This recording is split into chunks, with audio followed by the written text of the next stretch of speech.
Ebro Darden and Peter Rosenberg failed the culture.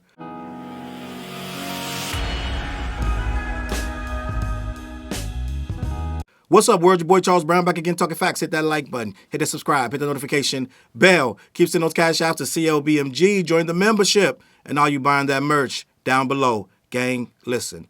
So I like to start these off when I know I'm going to be here for a while with telling you to go get some snacks. But today, we're going to need to hydrate. Make sure you get some water. Make sure you get some Gatorade or Powerade, whichever one you prefer. We are going to need to stay hydrated because I do want to talk about this subject in a lengthy way, but what I don't want to do is lose the people in the beginning who want the quick, short answer. So what I'm going to say in the beginning, I'm going to start this off at the start. Ebro and Peter Rosenberg, to me, are what we would call a failure to launch. I'm going to get into their careers and things of that nature and stuff I did and did not know about these two, but they've been a staple in hip-hop for way too long to be fired by anyone. I'm just going to be honest. Let's cut to the chase. These two guys did not adapt to the times. They did not see where hip-hop was going. They did not prepare for where it needed to be. They were radio-minded. They were by the water cooler, dockers, and khakis, and cardigans, whatever. These are guys who are raised in office environments. They were raised in cubicles. They were raised with I want to say, dare I say, a college mind frame that you go to work, you keep that job forever, and then you cash out and go into retirement. Ebro and Peter Rosenberg did not understand what they were seeing. I remember when Rosenberg implored Joe Budden to get into podcasting. Peter Rosenberg is the reason that we have a Joe Budden podcast. Let's not forget. But we also can't forget that Peter Rosenberg went into, I'm just going to be honest, gang. I have to keep this a buck. Peter Rosenberg went into a woe is me situation when Joe Budden effectively cut him out of that podcast deal, turned on him in the classic Joe Budden way, and at some point made Peter Rosenberg feel that he had nothing else to do with Joe Budden's career. Joe Budden moved upwards and onwards as he does. He steps on anybody that he needs to go forward. Peter Rosenberg couldn't understand that. He was such a friend to Joe Budden that it hurt him deeply, and he went years and years not forgiving Joe Budden and not knowing how to, and not understanding that this game is wide open for everyone to eat. Right? The radio stooge mentality, and I'm gonna say some things that may sound harsh at the end of the day, but the radio stooge mentality, you cannot survive. Radio has been a dying art form for the last 10 to 15 years. Everyone saw this coming. No one thought radio was going to be around too much longer after the invention of MP3s, illegal downloading, and all that good stuff like that there, right? Radio, by the grace of God, is still around after streaming services where these platforms and YouTube started letting you play your music on YouTube. It became a wild, wild west where you can get your music anywhere, right? You see the radio stations are closing down. They're buying them 2 for 1. One conglomerate is buying them all up and down the East Coast, West Coast, and things of that nature. And radio has become a thing where only a few people can control the listening habits of many, right? We saw it for a long time. We've been seeing it since, my God, 20 years ago, that the radio has started to become stale. When you used to go to New York, you heard New York. When you used to go to North Carolina, you heard North Carolina. Now you can drive from Florida all the way up, past fucking Minnesota. You can just drive the whole East Coast, keep going into Canada, and all those songs will be the exact same because they got a couple radio programmers who are behooved to play what they're told to play, right? Be it payola or whatever. So the radio became obsolete because you were like, I don't need to listen to this shit. I can just go on my Spotify, play what the hell I want. Right? Remember when everybody was playing Pandora, just letting it ride? You had a couple commercials, but you let your Pandora ride. You let the commercials come on. They went off for 30 seconds later, and then boom, you're playing them again, right? So people started to realize they didn't need to turn on the radio. They didn't need to listen to you. Not to mention, with all these opinions on YouTube and all these streamers, this, that, and the third, who has time to listen to a radio program from 8 to 10? Who cares what these guys are think? Most of the time, these guys on the radio are out of touch. Most of the time, they don't know what's going on in the streets or in anywhere else. They're usually playing catch up. They're not breaking music anymore. So as things started to be, the writing was on the wall for the radio hosts, even as Hot 97 had their infamous wars with 105 with Charlemagne the God versus Ebro and this, that, and the third, right? Funk Flex and all these accusations of this, that, and the third, right? It was a whole wild, wild west, and for a time it was good. These guys were eating crazy off that, but you know what propelled those wars? The internet. Right? People over in West Kakalaka could see Charlemagne the God going at whoever was over there with Ebro and this, that, and the third over there with Flex, Funkmaster Flex, and all these other guys, right? It played out very entertaining, and for a time it was good. But after a while, what started to happen? The radio personalities, the smart ones, right? Let's be honest, like a Charlemagne and things of that nature, they started to figure, okay, we need to syndicate for one, and not only that, we need to get our stuff on YouTube and start to play clips of our radio program, and if not the whole thing, and incorporate that into our promotion, and somehow, some way, that's going to generate more money and more fame for all involved, right? They learn to use the radio, the YouTube, the internet for better or worse, right? Now, I say all that to say this: when I look at Ebro, Darden, and Peter Rosenberg, and Laura Styles to a degree, but I'm just going to keep focused on these two right now, who just got fired. If you don't know, they got their jobs taken from them at a radio station called Hot 97. I'm just going to say this: for one, they didn't play the game right. And that's why I'm calling them a failure to launch.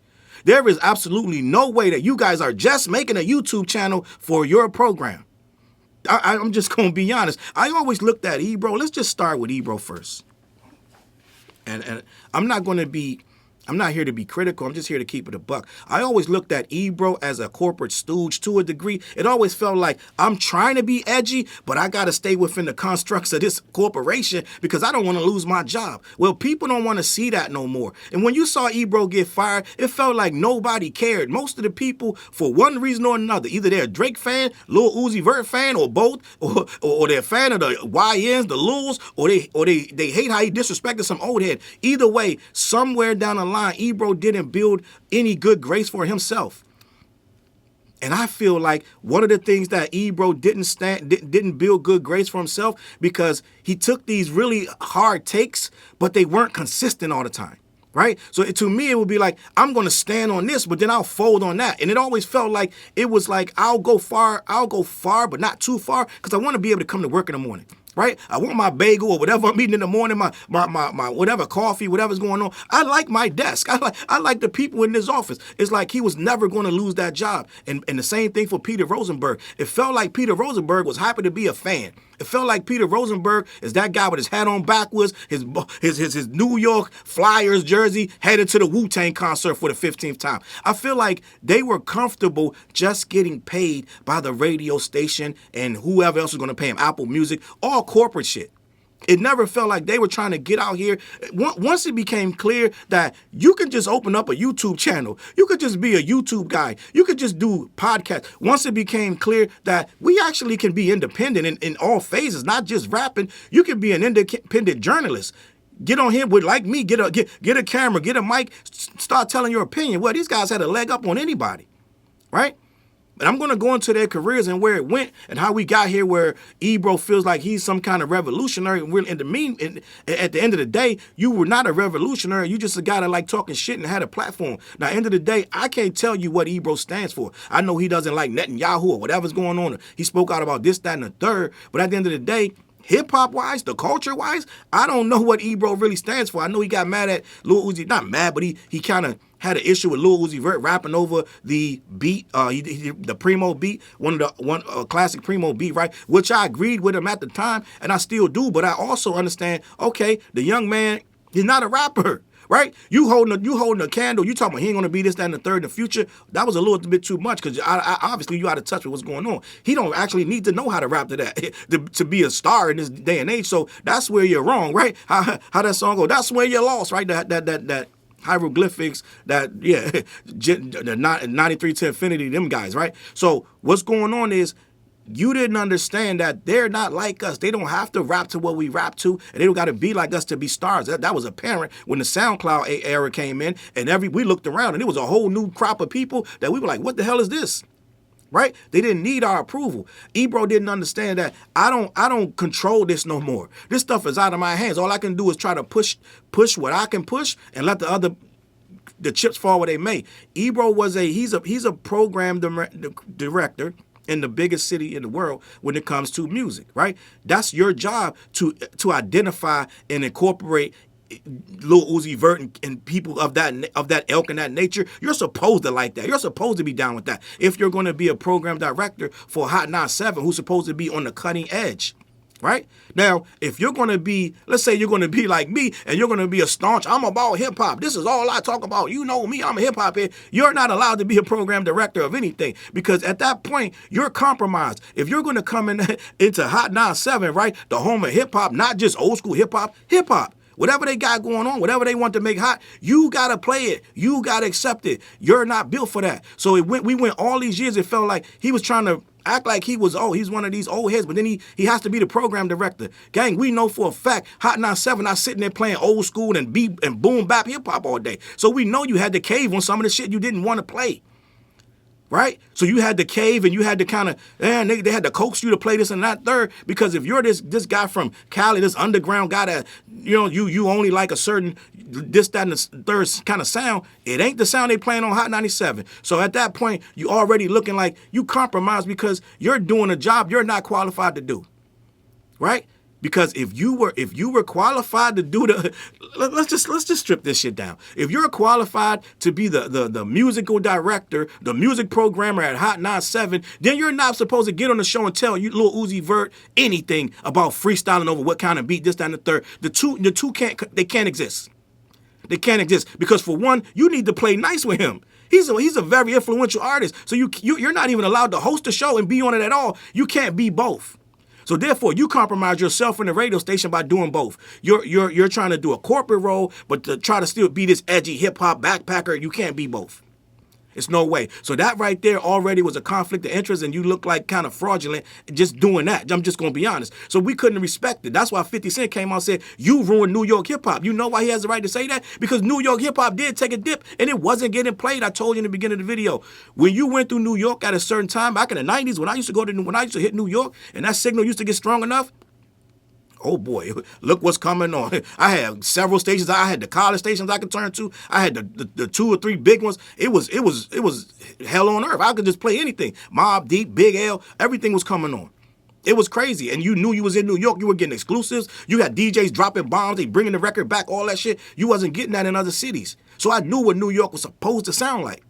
Right? I used to love going to New York because I knew it was going to be rocking when I hit as soon as I hit the turnpike, it was going to start rocking. As soon as that signal came in clear, after a while, it wasn't. It was everything that was everything. And as the program director, that's on you. It's just a fact. You can't pretend to be this tough hip-hop backpacker with the big beard. Yo, I don't let nothing through you. You're not a gatekeeper because you're playing music on Hot 97 that wouldn't make it through anybody's gate that's really holding down hip-hop. So right there, you're wearing 2 different hats that don't make no sense. Right? So at that point, you were supposed to be like Jay-Z did when he walked away from Def Jam. He was like, gang, it was fun, but I'm going to go off on my own. Right? No, Ebro and Peter Rosenberg like security. Right? They like to be given a check we all like to get a check. But like when Dame Dash went in there and screamed on Charlamagne, DJ Envy, and Angela Yee about how they didn't own nothing, this, that, and the third, right? Now Dame Dash, don't take Dame Dash as the right messenger. It was the right message, wrong messenger. Dame Dash is a goofball, right? He had the whole shit wrong, and to this day, I'm still on Dame Dash ass about the shit about the working man and not being a boss, this and that and third. So don't take this as some type of I'm co-signing Dame Dash. But what I'm saying is, what Dame Dash was trying to say is, you guys don't own you don't own your product. You're up here every day. You with a product that they can take away from you. They can take you out of those seats at any time, right? That's what the illustrious Dame Dash was trying to say. He fumbled it bad and he pissed off a lot of people in the process. And to this day, I'm still irritated with him. But what he was trying to say is, start something that you can own. Right? DJ Envy started his car show and a whole lot of other stuff. It's real estate. We're not going to touch on that. But he started doing things that would generate him some money, generational wealth. And Charlamagne did the same thing. Charlamagne started writing books, doing all kind of interviews outside of that. He started the Brilliant Idiots. He did a lot of stuff. You got the Black Effect Network. Right now, say what you will about Charlemagne and Envy, they have done things to push themselves and the culture forward. People like car shows in the culture. A lot of rappers lend their cars to that. A lot of people come out, have a great time, right? Charlemagne gets a lot of rappers on these interviews, these side interviews he did. Remember the infamous interview he did with Gucci Mane and this, that, and the third? Where he said some really, really not so nice things about Angela Yee. So at the end of the day, these guys have made cultural impacts. And you're going to say, well, Charles, didn't Ebro and Peter Rosenberg, didn't they do interviews that cultural impact? Yeah. But at the end of the day, I don't feel like if Charlemagne get fired today, he's in trouble. Right? I don't feel like if DJ Envy gets fired today, I'm almost 100% that their contract's not letting them get fired. Let's just start there. I don't think they can walk in and say, Charlemagne, get your shit, get the fuck up out of here. I don't think the contract stipulates anything of that nature. So I'm sure the Breakfast Club, they control their fate over there. Now to hear Ebro got fired, don't control his fate. It looked like Hot 97 controlled his fate. And up until this point, it was Hot 97 and Apple. And I feel like Ebro is comfortable. He's comfortable for all these last, 13, 14 years, however long he was on there. He was comfortable being in a corporate situation where he had a solid check every week. I don't think he was willing to take them risks to launch out on his own. I got their Wikipedias pulled up, and I want to talk about it. But I feel like him and Peter Rosenberg. And Peter Rosenberg, he loves hip-hop. This guy got hip-hop in his veins. If you cut the nigga, he gonna bleed all kind of shit. He gonna bleed MF Doom and all this other shit, right? Ruckus Records and all this shit, right? Sleeping Bag Records. He gonna bleed everything hip-hop. But at the end of the day, when you're a guy that has to go online after they decide to let you go, write this heartfelt message about this, that, and the third, how you're going to miss it, how it was a great journey, da-da-da. That means to me, that meant everything to you. I don't know why a person of your stature, with you could have been so great that you could have made something that no one could have ever taken from you. Yeah, you could have had, that radio thing could have been a side hustle, right? Now you got academics, DJ Vlad, Drake of all people, all these people able to come and clown all of you and laugh at you because now you let this corporation, Hot 97, allegedly switch owners, this, that, and the third, and the writing was on the wall, all this shit that you saw for months, but you couldn't do nothing about it. You guys have let them people dictate your future. Now you're writing these heartfelt posts and tweets about this, that, and the third, about it was a hell of a ride, gang. You guys are way too influential in this culture, but let's talk about that. It seems that you guys have failed to build on any personable relationship traits that you could have made people endear to you. It seemed like the entire social media is happy you guys are out of here. I don't know what you did wrong. Like I said, failure to launch. You were on Hot 97 for 13 years. You probably got 25 people saying, damn, gang, we wish you got, like, it should be way more people in you guys' corner. I don't know what you did, but the culture did not embrace you. You got to think, you guys stuck on that radio station for 13 years. Let's not talk about what Laura Stiles said. She said you guys stopped recording there because the roaches and they had homeless people in the hallway. So you guys, let's look at this career that you guys had. You had 13 years and you guys stopped going to the studio. You started doing the show from home because according to Laura Stiles, it was roaches in there. Gang, I can't make this shit up. This is a terrible life. You guys blew this bad. You blew this bad. You had no staying power. You had no bargaining power. These guys could throw you in a building with homeless people and roaches, and your guys' recourse is not that we're not coming to work tomorrow. It's that, well, let's just record from home. Like it's fucking COVID all over again. Like, gang, like it is mind-boggling how bad you guys did. And at the end of the day, let's talk about it. This is supposed to be for the culture. You guys are supposed to be doing this for the culture. So if this is all the culture can do is wait on the check and then wait to be fired after 13 years of service, you failed us.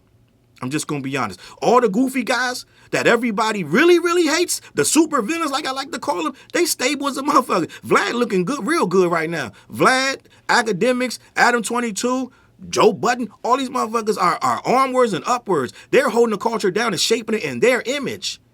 Now, we know Peter Rosenberg, he, like I said, he that little white kid, Jewish kid, love hip-hop, love rap. This motherfucker could quote, he could probably name all Wu-Tang albums in order, right? This whole shit, like, this motherfucker loves this shit. But that love for the culture is wasted when you got a YouTube channel that only got 50,000 subscribers. You've been in this shit for 18 years. It makes no sense. It means you guys weren't able to embrace it, and some of you gonna come to their defense and say, Charles, they don't get into the negative shit. They don't do a lot of rumor mongering. You sure? They still do news that just like everybody else. But I think what happened I think the show started to, it wasn't able to manifest what was really happening as you start to see these podcasts go and get bigger and people start to gravitate to let's say the bullshit, right? It started to get more edgy or this, that, and the third. Their podcasts seemed to kind of flatline, right? They would get the interviews here, this and that and the third. But as you started to see even sets change, things just started changing around, and it just started to feel like their thing stayed corporate. It stayed like a really cool show that's we can make it look like it's hip hop. It didn't feel organic. It felt like this guy was sitting over there, this overbearing overlord that was gonna mock you if you didn't say the right hip hop code word, and this other guy over there, he just longingly just want to hear just let me hear more. I want to hear your hip hop stories. It's like they're not controlling and making the narrative engaging. They're not making the conversation engaging. It's just like, I don't know, you got Laura Styles over there, damn near invisible. It just wasn't resonating. And people let it rock because it was just there, but it wasn't interesting no more. They weren't progressing with it, right? It's like you can't fake engagement. You can't fake it like, yo, this shit's mad interesting when it's not. When you're doing interviews with these the questions, before shit even start, the question's gonna be vanilla. It's gonna be a lot of like fake pandering and handshaking and stories that's not really that good. Like, it's just like, yeah, I know you and we got a good story, but the story, we're not gonna tell it good. It just feels like the artist is uncomfortable. Just the whole show, everything about it just started to feel like, we could do better. Right? I'm just gonna be honest, and I'm not trying to come down on these guys, but I'm just trying to tell you how it felt on the outside looking in. It felt like these two guys low-key love this hip-hop, but in a kind of, we just like being around hip hoppers, and we kind of like, we like our jobs, right? We like our jobs. We want to plan for the job tomorrow and be here the next week and take our vacations, get our little packages and whatever, and eat the free shit and come to work and just be happy. It didn't feel like they were really on some hip hop. They were like dudes that, we listen to hip hop, but we're really not gonna live this shit, right? We're gonna do it from afar. Like Ebro with this Apple Music show, and I tried to like it. I like Nadeska. What's the other guy name? I don't know, Shawnee or something like that. I tried to like the show, but again, the set, it's a beautiful set, right? This shit should have like 4 white ladies drinking wine, right? Talking about sex or something. It's a beautiful set. It don't feel like a hip hop set. I'm just gonna be honest. So it's like everything they did felt like it was almost hip hop. It's like if the corporation said, you know what? We got some money in the budget. Let's do a hip hop show. That's what it felt. It felt like these motherfuckers didn't feel like, how you watch some shows, they just got shit thrown around and they got, shit that they hip hop shit. They just got shit laying around because it felt like that's what they wanted and that's their basement. That's how they made it. So it's like, we gonna put this here, put that there, boom, turn it on, turn on the lights, let's go. It felt like that shit was absolutely 100% designed to be big and massive. Like, no, it never felt right. So you go on and the title would be like something about Kendrick or whatever the case may be. Then you go on and it just feel like, yo, who these fucking, like, it just feel like the guy that works downstairs at the fucking, the guy that parks cars and shit downstairs with the guy that cleans the building, they're having a conversation about hip hop. It's like, why am I listening to these niggas? Like, it's like, who cares what these motherfuckers talking about? It just felt boring. It felt almost like they were talking about it, but they really wasn't tapped into what they were talking about.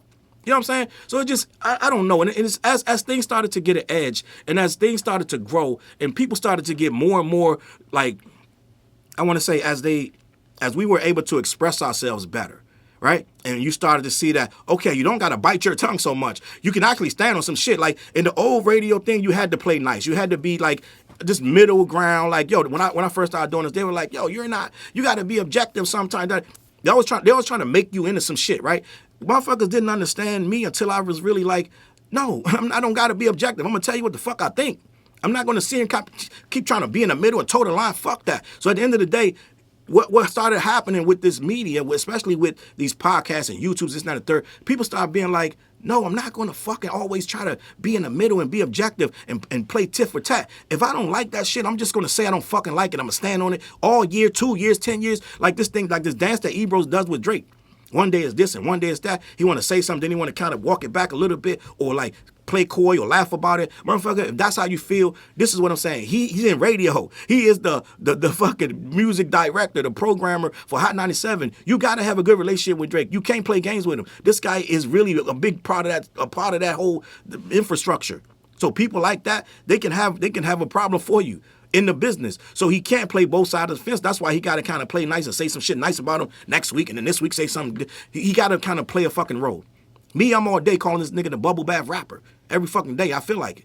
Because I don't care. And I'm on YouTube. But it's like they didn't catch that. They didn't really understand, yo, we got to kind of like, yeah, we kind of got to toe the line because we still got to get our corporate checks. And I feel like Ebro's mad corporate.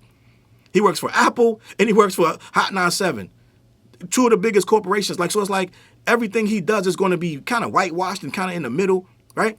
And he dragged Peter Rosenberg, who was a fish out of water. Let's just be honest. Peter Rosenberg, yes, he should be in a business corporation, but he shouldn't be on nobody's mic because he really don't have the temperament. He doesn't have the engagement. He can talk about it, but every time he's talking, it's like a fan talking to somebody they idolize. So it's like I don't know how interesting that kind of conversation is. I'm just gonna be honest. The best interviews are somebody like they get up in there, but they're not fanboying on them. They're just talking to them. Those are the best interviews. Two guys that can just talk. It's not me and my crush. Like, no, it's like me and you. We're talking, oh yeah, I know your music, I like your shit, da-da-da. Let's talk. Let's have a real conversation. Let's laugh. Let's get to know each other if we don't know each other already. It always felt like Peter was trying to like almost coddle them and just kind of keep them comfortable. You guys want some water, some tea, da-da-da. And it's like, we get all that, but at the end of the day, some of these questions got to be rough. Like, we got to hear some shit. Like, if you got this motherfucker here, ask him some real shit. Right? Let's not play game, but it felt like it was always kind of like, oh yeah, guys, oh you sure? Remember that time at the park? Like it's always like this, like we're kind of cool, and I don't want to ruin this thing. You know what I'm saying? And it's just like after a while, it gets boring. That's why the numbers they still did numbers allegedly according to who was that saying? Somebody was saying Joe Budden was saying their numbers are up this, that, and the third, right? But in as far as hip hop, I don't think we go to Ebro, and I don't think we go to Peter for their hip-hop take. Let's just be honest. They kind of get thrown in your face, right? Let's be honest. How many times you woke up and say, oh shit, something's happening. Let me go fucking see what Ebro gonna say. You ain't never did that shit in your life. Ebro shit comes down your timeline, whether you want it or not. And somebody's mad about it. So it's like, you're not seeking out Ebro shit. It's fucking forced on you. You're like, oh shit, this nigga said that. So it's like, damn, the fuck?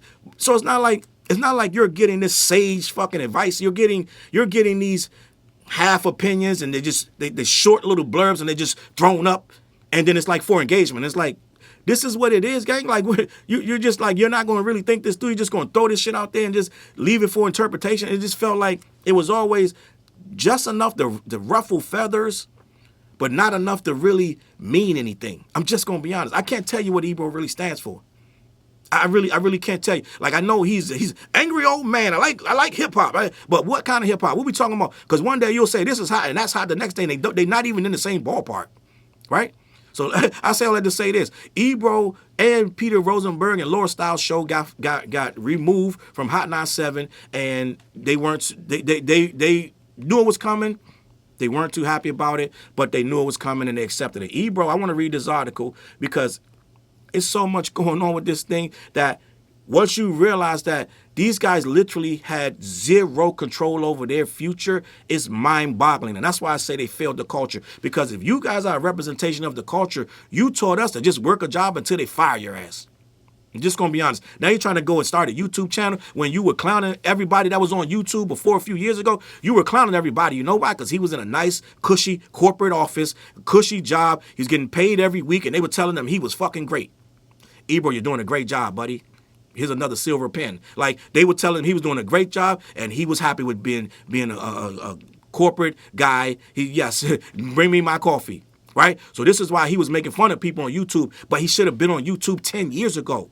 I don't understand why anything you were doing after the show went off wasn't on YouTube or something else. I don't know why you guys were comfortable just going home or playing golf or doing whatever. You guys should have been making YouTube channels. You should have 2 and 3 already. You guys should be cursing like shit on your other channels, doing interviews, doing all kind of shit. I don't see these guys doing too much else but the Hot 97 shit. I'm just going to be honest. And I get it, you got to have lives outside of this, but you guys should have been strong enough years ago, whereas now academics is clowning you for losing your shit and getting fired. Let me read this. A full timeline of Ebro's fiery exit and Hot 97's sudden morning show collapse. This is by Angela Johnson on The Root, which is a black website. Salute to Angela Johnson. I want to have this conversation. Now that the popular syndicated morning show Ebro in the Morning has come to an end, here's what we know so far. Fans of the popular Hot 97 radio show Ebro in the Morning were sent to a frenzy after the long-running program abruptly came to an end. Since 2012, co-hosts Ebro, Darden, Peter Rosenberg, and Laura Stiles provided listeners with their hot takes and celebrity gossip, national news, and hip-hop culture. While Darden has publicly aired his theories about his cancellation, the station has yet to officially confirm the reason for the sudden decision, leaving the internet to speculate on the shocking end of an era. I know so many people who tried to start radio stations and they just got them done, but I'm sure Ebro could have started one. They had internet radio stations. They had so much stuff that you could have tapped into. I have no idea why Ebro shouldn't have infrastructure already. He's telling people literally to sign up to subscribe to his new YouTube channel. It's insane to me. I'm just going to be honest. It makes no sense that they're just going to start to get into an independent space. But that's the corporate mentality. You're there until you ain't. You get fired, you get your severance package, and then you go find another job. This is the mentality that they were in. This is why they haven't propelled beyond Hot 97. It is what it is. It's a very comfortable place to be. Let me continue. After an amazing 13-year run, Ebro in the Morning aired his final show on December 12th. Host Ebro Darden confirmed the news on a post on X the same day, writing, quote, "It's done. More to come. Hashtag Ebro in the Morning." Guys, you a day late. You a decade late and $1 short. I don't know how this is going to go. You got Joe and Jada out there. You got Jim Jones. Everybody got a podcast right now. You guys can thrive, but that podcast can't be dead as that show was. I'm just going to be honest. It can't be boring and kind of like wonky and we don't know who you are type shit. You guys got to stand on some shit this time. It can't just be gatekeeping for gatekeeping's sake because you were gatekeeping, but then you left the gate open because you ain't have no choice because that was your job. So you can't do both. Let me continue. Co-host Laura Stiles posted her own farewell message on Instagram. Quote, "We had the best time, the most beautiful listeners, and got to work with legends. I'm so proud of the work we did together. I lived so many of my dreams at Hot 97 and got to work with my best friends. Aww. And best friends don't let go. Trust me, old man Ebro, Rosenberg Radio, and I have plans and more coming next year," she captioned in a December 12th post. I have no problem with any three of these people individually as a collective, but I do have to acknowledge that they failed to launch off. This should not be where they're starting their next chapter. This is insane to me. I know they did a few things, and we're going to get into that, but they didn't amount to much. Peter Rosenberg should be able to clap back at Vlad and DJ Envy and everybody else talking shit from his established platform that has fucking 1 million listeners already. I don't know why we're starting from scratch. I think I went to their page, the new Ebro, Rosenberg, and Laura Stiles show. I think it got 2,000 subscribers. I'm just going to be honest. I could be wrong. I could be wrong, but I think they're starting from scratch, gang. And I'm sure contractually they were in a wonky-ass contract where they couldn't do shit. And they'll probably talk about that. They're like, well, the radio, we were contractually barred from this, that, and the third. But at the end of the day, you shouldn't have been. You were way too powerful for that station to be in contracts where you couldn't operate outside of it. Let me continue. Although the reason hasn't provided a reason for canceling the show, Ebro Darden believes the show was targeted because of its progressive views. I don't believe that. If you're making them enough money, none of that shit matters. But let me continue.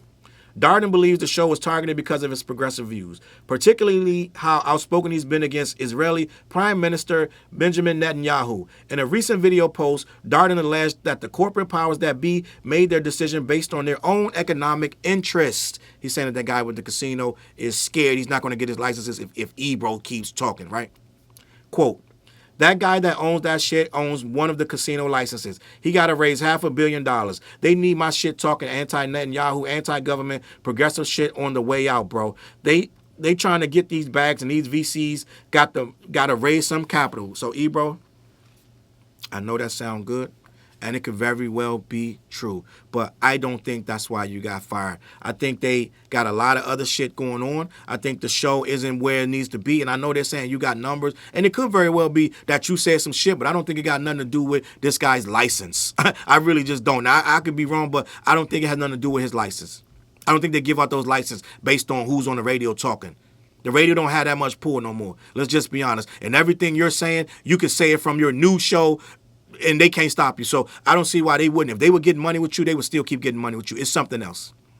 Radio is dying. A lot of shit's getting shuffled around. You said it yourself. They cutting salaries and giving one person. They giving one person a salary that they could have been giving two people. They're splitting that down to one and giving that to a person. So you know right now that the radio ain't making the money. We saw a lot of layoffs. So that's probably it. Let me continue. Darden ended his rant accusing executives of not caring about what's best for their loyal listeners. Quote, they don't give a F about hip-hop or black music or the black community. Well, shit, we all been through that. They give a F about access. They give a F about going with their little nerdy friends to the concerts because that helps them raise money.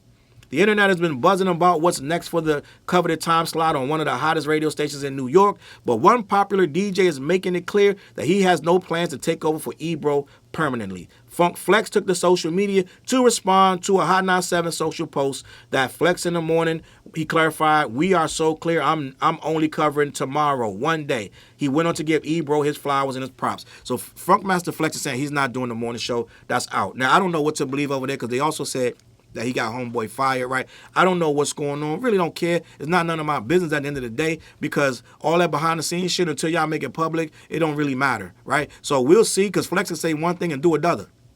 But my whole thing is, I feel like as part of the culture that you guys supposedly love and protect, you did a disservice.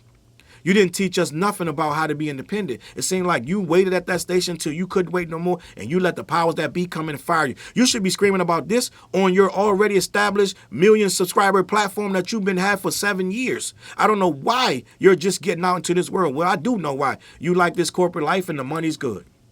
Let's talk about this. How do we get to Ebro? How do we get where we are? Ebro. Ibrahim Jamil Darden, born 1975, former radio personality, broadcaster, and a DJ at Hot 97. Until 2014, he was the vice president of programming for EMIS Communications, New York Contemporary. Listen, the vice president of programming, that's a really big deal. You got to shake some really big hands. You got to sit down with some really big people that got a lot of big agendas and they need you to be on board. You can't be in there with this hip hop bullshit. My hoodie, this and that and the third. No, that's not how that works. When you're the vice president of programming, yeah, you're going to do what you're told. You're going to make that station hot as hell. It ain't going to be with no goddamn Wu-Tang. You know what I'm saying? It's going to be with Lil Uzi Vert and whatever else the hell they tell you to play. So you can't do both, but you try to. And that's why people thought you were insincere. You can't take a job like that and still be on the radio puffing out your chest for real hip hop because you're not playing that. Just keep it a buck. Let me continue.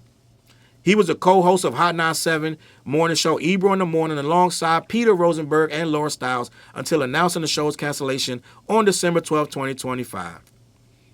Darden also hosts a hip-hop music-based radio show on Apple Music One. Like I said, I tried to like that show. It's been on for a while. They're not giving it up, even though the show don't do the numbers. It's kind of mid, but it's like they still keep it going because they want it to pop. I don't know how long they're waiting for it to pop. I don't know if it's popping now. Last I checked, it wasn't. But I wish him the best, but that's still not his own show. That is another corporate show on some corporation's dime, okay? Darden was born to a black father and a Jewish mother. He attended a Pentecostal church. He grew up in Oakland and Sacramento. So a California dude running a New York radio station, that in and of itself is wild. Let me keep this pushing. He began his career at radio KSFM in Sacramento while he was still a teenager. In 97, he worked at CLBMG in Sacramento. He was the programming and music director as well. Eventually, Darden became operations manager at CLBMG while co-hosting mornings at KXJM in Portland, Oregon in 1999. So this is why these guys can't transform, because they've been in radio since they were kids.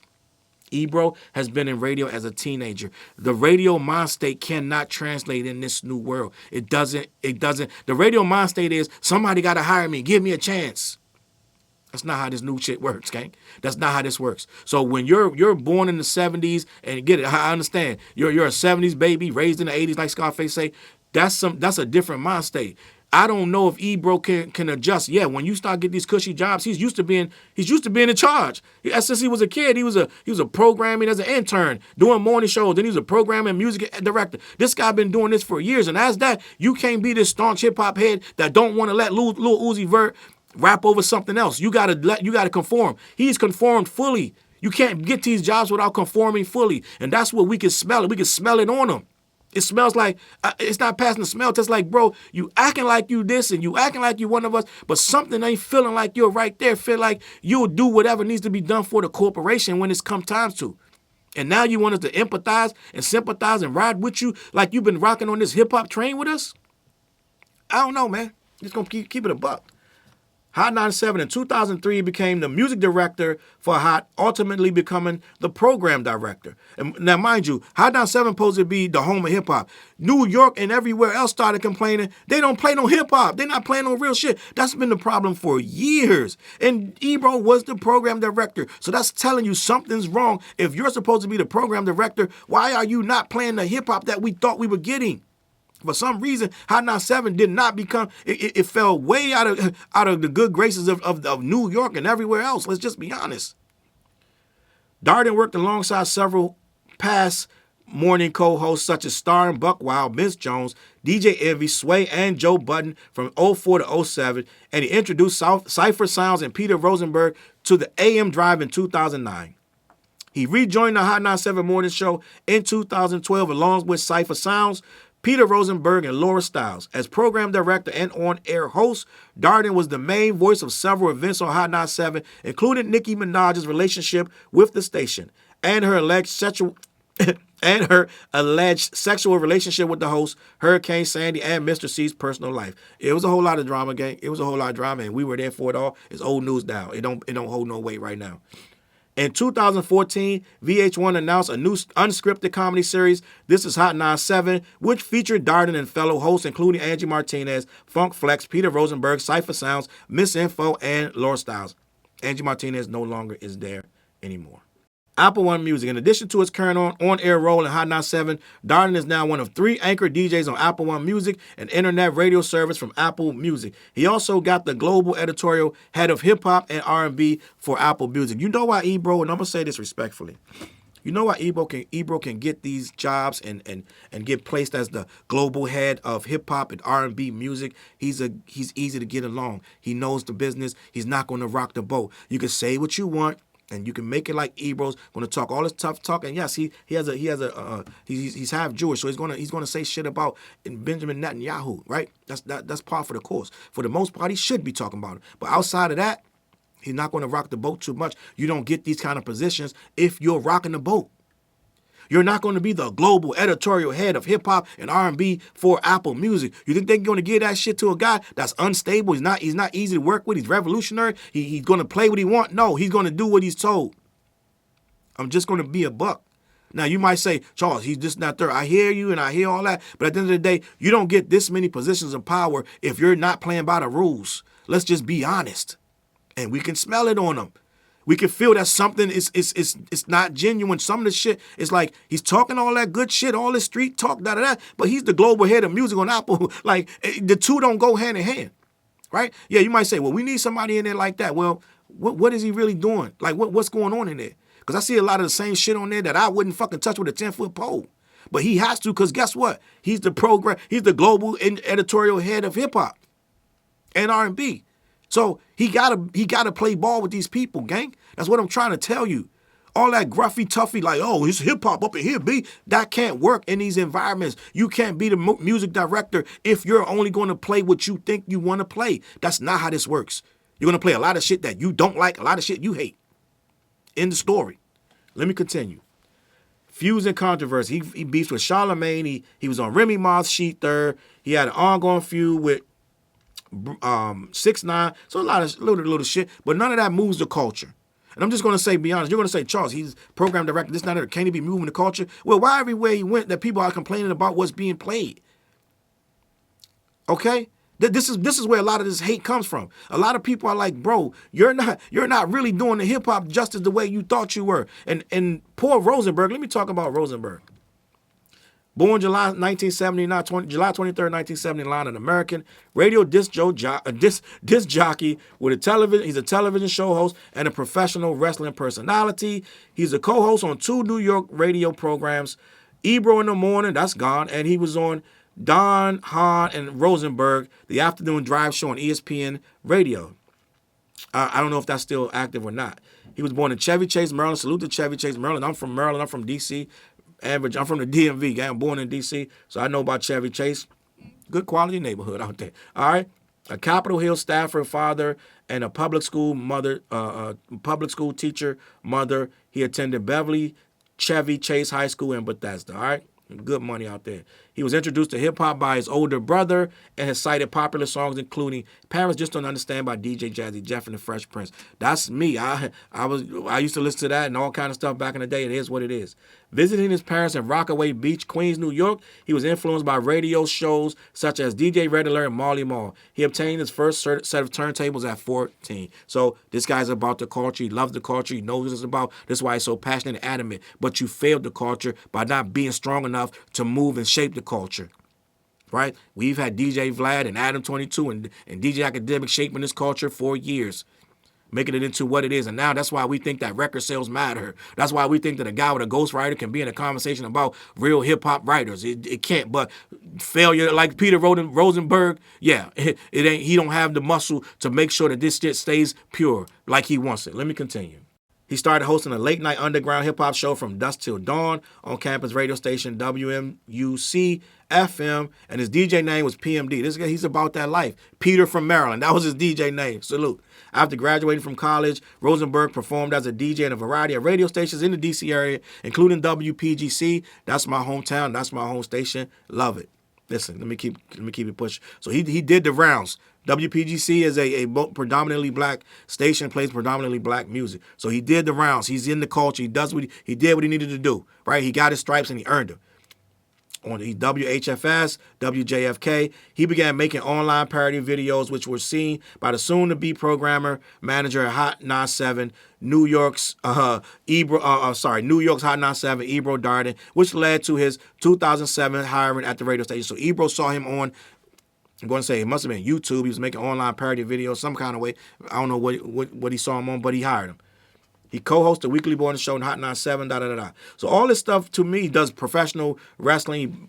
He talks about that. He hosts that, He's been doing that for years. But none of this stuff has it cemented him in a position of power where he should be. Him and Ebro should not be getting fired by anybody.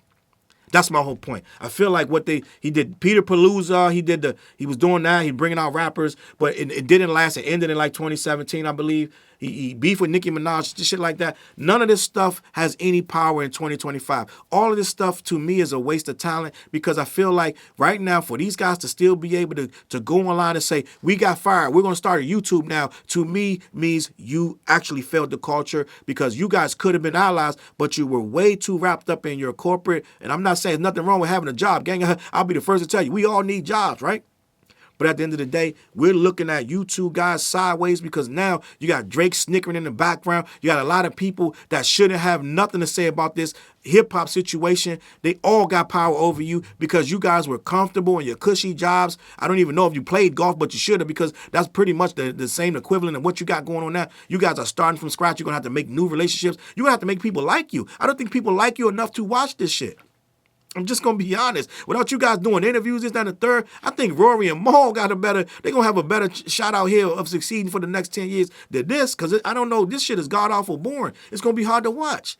And then it's going to make Ebro start crashing out even more with these ridiculous takes, and people don't care about crashing out when it don't mean nothing. People got to feel like they understand you. I don't think people feel like they understand Ebro. I don't feel like people really want to. I feel like Ebro turns people off, and I feel like Peter Rosenberg is like, oh yeah, that's that white guy. He really loves hip-hop, but he not relevant, right? So I don't know. We're going to see what happens. Maybe this shit blow up. Maybe it's bigger than Joe and Jada. But until they realize, figure out who they're going to be, it feel like they don't stand on stage until they get mad. Then they get mad, then they mad. But it's like, why not stand on them before we get there? Why not have these takes and stand on them every fucking day that you come and you go online, and we need to figure out, okay, this is that guy. And I want to hear what he got to say, right? You're not tied by corporate hands anymore. You don't have to do what these people say or get fired. Now, shit, take your fucking headphones off and get busy.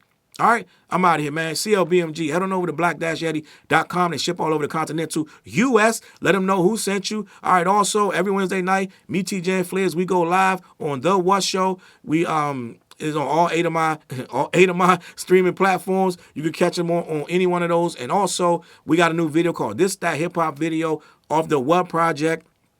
Go back down to my videos. You can see it. Tap in. hit the like button, hit the subscribe, share, and let me know what you think. All right, I'm out of here, man. I'm gonna catch you on that flip side. Peace. Look, mission impossible to drop a few lines without dropping old times when Southern Hill was still a gold mine. When pistol grips was my shit and I sold mine. When Alias was not a show and they told mine. Elevate your mind with high quality THC infused products. BlackYeti.com. Black-Yeti.com.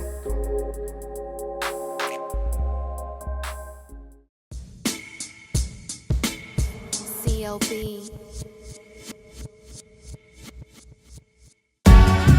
Get my coat, get my sheepskin, grab my wallet, get my pocket knife, and get that hat right there. We out. Grab my pocket knife too. Let's go. When I first came to the city, niggas didn't believe me. I just wanted to join a team and throw assist pass easily. 6 man off the bench, alley-oop pass freely. Suit up for one game and hope a scout might see me. But nah, niggas is greedy, wasn't rocking with him. Unplugged the scoreboard, put a lock on the gym. Told me to power forward, point guard at the rim. And left me with no center and a ball full of phlegm. Not knowing that I'm a dog, a Rottweiler within. With the heart of a pit bull that don't bark for pretend. My bites cut deep, break the bone and the skin. With the level of hustlenomics you do not comprehend. So first I took a block down on the west side end, and then secured a spot with some goons and some kin. And then sent out some flyers, let the games begin. And in 6 months time, the city like that's him. Oh yeah, he the one that moved the hustle to the burbs. And yeah, he the one that knocked the hustlers off the curb. And yeah, he the one that set up shop without a word. And he the one that got it cracking, and all he did was rapping by the Hooters. I kept killers from being shooters. Put a mic in a thug's hand, now he loyal like past fans. Take a man off the streets past the needles and crack cans. Promise mama to keep him safe, then put some food in his face and he'll kill for you. But I don't need him for that. Click like, click share, tell them bitches we back. Share the whole location, tell them niggas where we at. Cause we out here, we ain't the cheese, we the trap.